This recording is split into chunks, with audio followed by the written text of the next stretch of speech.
we're pleased to welcome Mr. Jalaj Sinha, Head of Business Development at Capita, our associate partner, to deliver his presentation on broad-based ESOPs, transforming workforces and driving growth. Mr. Jalaj leads business development at Capita, specializing in designing and structuring equity-based compensation plans and conducting equity compensation research. With over 20 years of experience in business development, advisory, strategy, and project management, he brings a wealth of expertise to his role. A chartered accountant and commerce graduate from Allahabad University, Mr. Jalaj is a regular speaker in industry conferences. He joined Capita in 2010 following his tenure at Tata Consultancy Services. Thank you. I hope I am audible. Okay. So, hello everyone, and I can see many empty spaces. So we have few people left in the group who will meet again in the evening over network and cocktail. So where I am going to take you through is the realm of equity-based compensation. And this is something which is related with the employees, their retention, their reward. So we'll see in some details about how does equity compensation work and the way we are in terms of its rise, and also we'll see how companies have performed who have implemented equity-based program. So before going there, as far as our why is considered, we believe innovation is the central core for the growth of business as well as economies and countries. Innovation manifests itself in ownership, and ownership is measured through equity, and equity further gets strengthened when it is democratized, which means there is a participation and sharing by promoters, investors, employees, and which creates a further ecosystem for entrepreneurship to happen. So that is where we feel that we are playing an important role in creating services and solutions which can serve equity related problem right from its seeding stage to building, harnessing, and unleashing.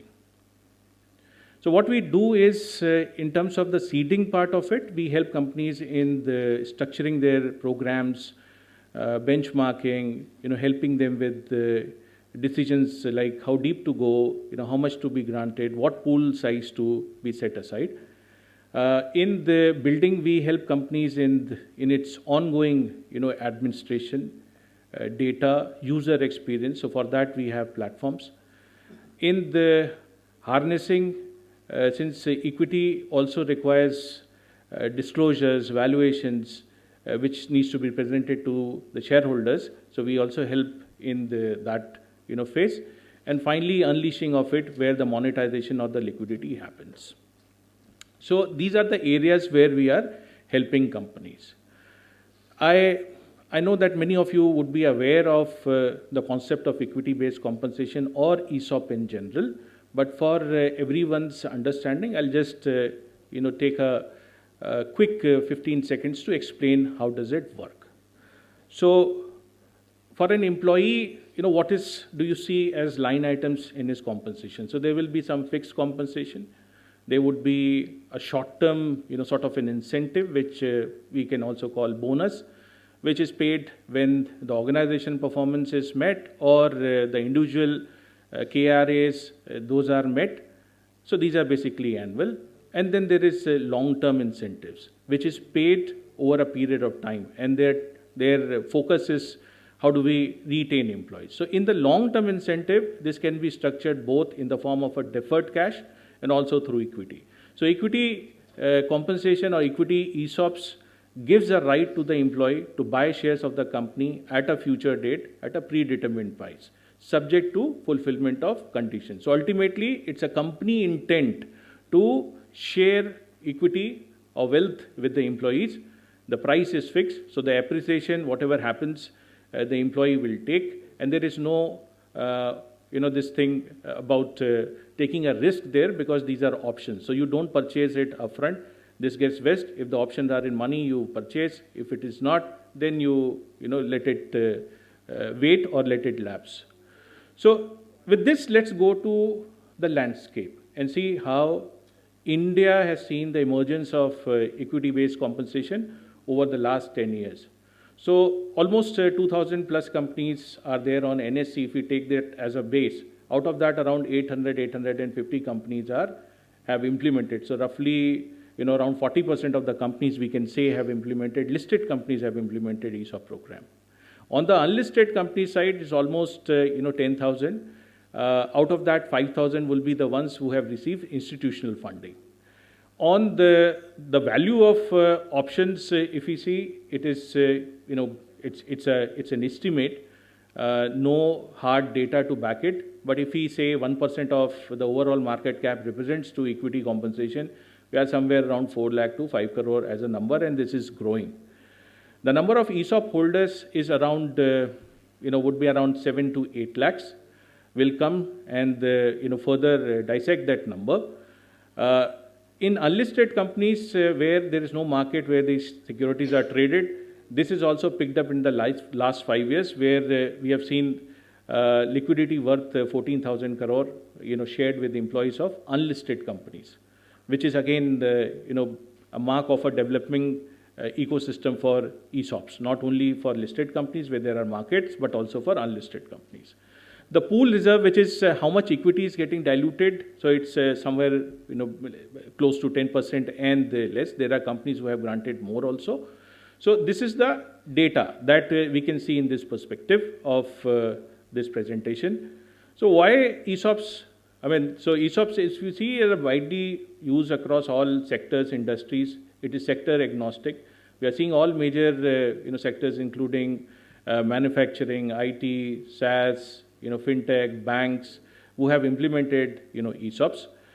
The reasons of issuing ESOPs, and this is coming from our surveys, are basically retention and attraction of talent, along with that reward for performance and the wealth sharing and ownership alignment. So these were the top three reasons. Who are the top influencers here? So basically, the last 10 years have been good for the startup, and the culture is emerging. So startup, globally are known for having ESOPs as a part of their comp policy. So that is one of the influences which we see is further gaining strength.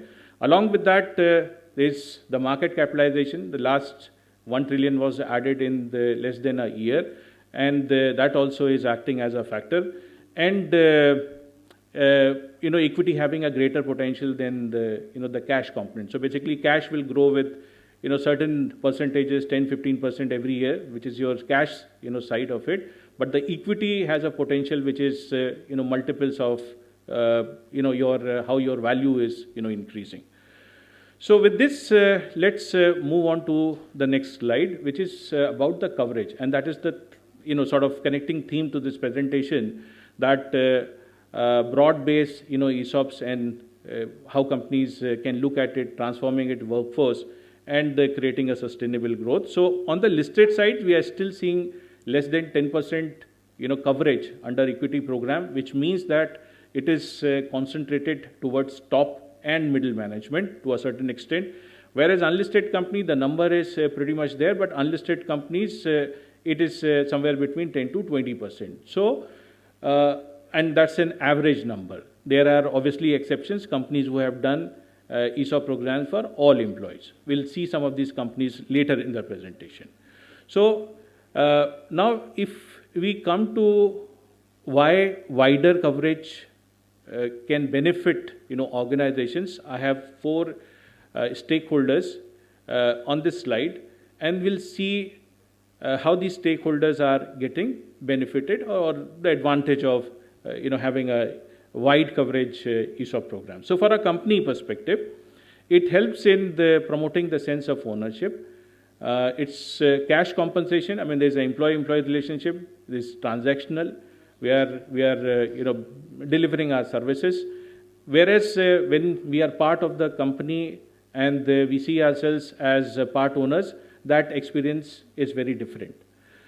Aligning the interests with the company goals. So, as the company will grow, the value of the ESOPs also increase, which, has a inbuilt and intrinsic alignment with ESOPs and the company's goal. Company goals can also become vesting conditions for, specifically senior management, top management ESOP programs, where if the company is improving, only then, those options will be worth in terms of their vestings and making money for those recipients. Drive sustainable performance. So, as I said, performance can be criteria for vestings, and company can use it to drive that sort of behavior for the employees. Then encourages long-term commitment. So this is looking beyond the transactional. Every year I'm providing service and I'm getting paid for those services. It looks beyond that, and reduces employee turnover. So retention, the companies who have implemented ESOP program generally have a lower employee turnover as compared to other. As far as employees considered, it induces motivation and productivity. It also encourages the ethical behavior. Along with that, it allows employees to create wealth creation opportunity. For an employee who typically, if you see, the wealth creation opportunity happens at the time of their retirement, when they get their superannuation's benefits. But in case of ESOPs, wealth creations happens much faster and at an early age, which also creates further ecosystem of individuals becoming entrepreneurs, and that's what we have also seen. Along with that, financial planning and retirement corpus, and also this behavior encourages innovation and career advancement. For the investors, it helps in increasing the shareholders' value. Not just the shareholders' value, but also, though the slide does not speaks of it, but the stakeholderism, which is not only seeing employees from the prism of a shareholders' value, which is your balance sheets, but also looking them as an independent entity where we look at specific objectives from not only the employees but also the other stakeholders in the ecosystem, be it the consumers, be it the people with whom we work with, including vendors. So it's not just employee as part, looking them as shareholders value proposition, but also from the perspective of a stakeholder, which aligns the business with their ESG initiatives. Improve corporate governance, long-term perspective, which the promoters will encourage. And resilience in tough economic times. This is also something which I would like to touch on. We have seen companies in COVID phase who have implemented ESOPs, and or they use ESOPs to compensate employees where they did a deep haircut from the existing comp perspective. So that also is something that we have observed. Along with that, continuity and stability. From a government point of view, this is where the policymakers needs to take a note of. See, it promotes inclusive growth. So distribution of wealth is much more profound as compared to when it is concentrated with few hands. Promoters take larger risks, and hence they get rewarded also. But then the inclusive growth and the distribution, this is one tool which can enable it. This is also helps to promote companies. PSUs specifically can use this as a tool which are in their disinvestments phase to align the employees with that process and reduce any friction. New retail investors to the capital market. So more employees, if they are part of the ESOP net, we are bringing it into the capital market, which means that more people will be under the tax net because the wealth creation potential is much higher. And along with that, the government gets more taxes, and there is no administrative cost because ESOPs, the tax on ESOPs is at a withholding level, which means the employer has to collect. So there is no additional administrative machinery which the government is required to create to collect this tax here, because this is a salary tax. So overall, what we have seen so far, PSU had their policy which is for their compensation. They had a provision for ESOPs and ESPs, but that was not as aligned as one would have liked. So it is for the policymakers also to see that how this can be built in, and along with that, how can we align the best practices and the learnings globally into our system here. Okay, so moving on to some examples. These are the three companies which I was analyzing for their broad-based program. So if you look at Persistent implemented their first program in 1999, and they have around 17 schemes so far. So Persistent is an IT company.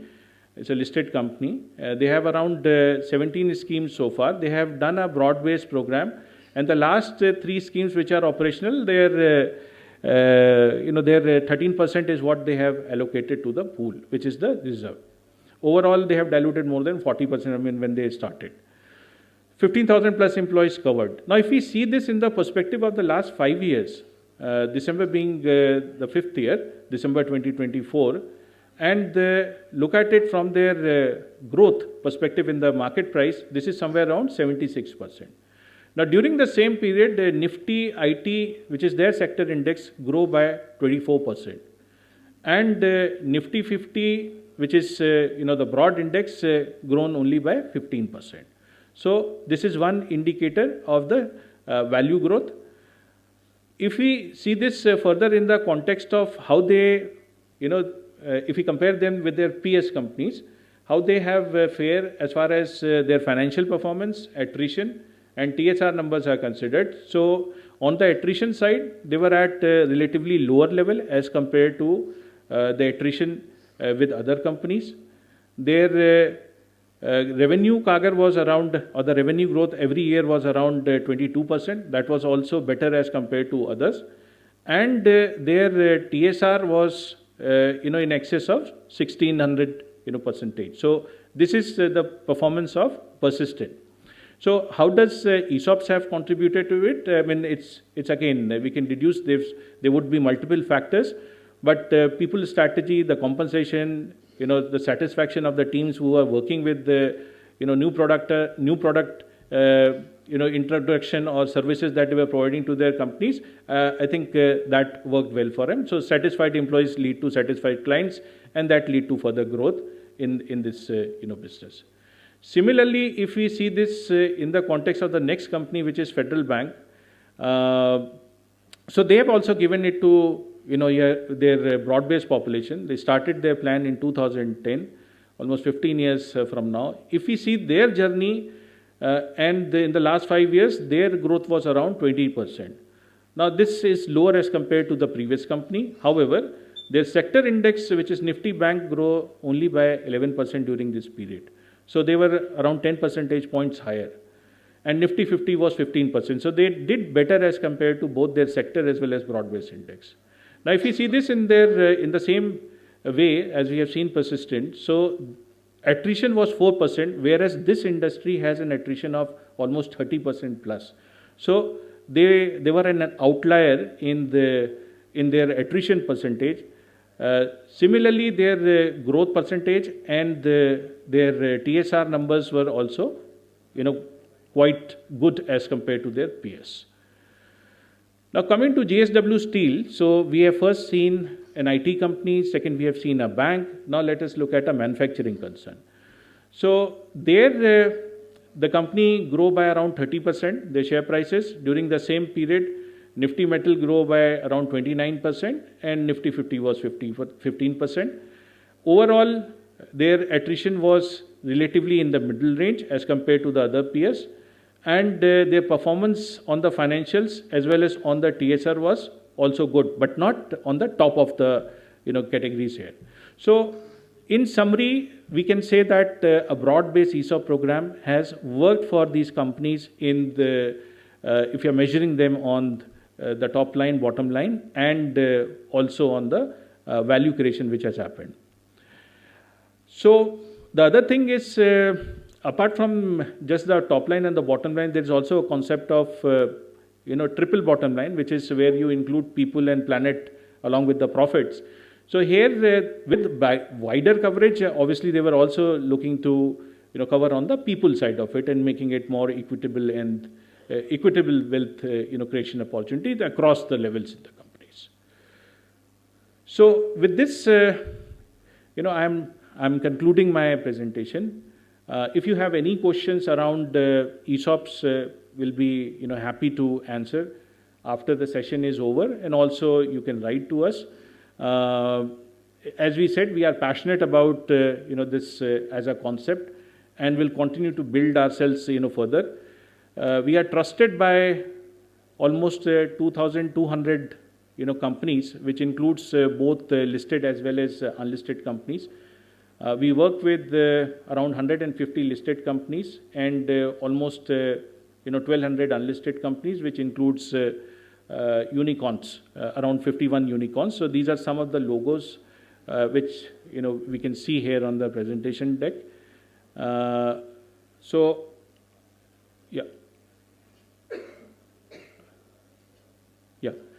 So this is with this I'll conclude my presentation. If the time permits, we can take a question, or else I'll hand it over to the organizers.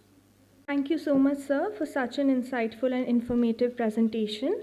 We now invite Mr. Neeraj, Director, PHDCCI, to kindly come up on stage and felicitate our esteemed associate partner, Capita, as a token of appreciation for their valuable insights and significant contributions to the success of this summit.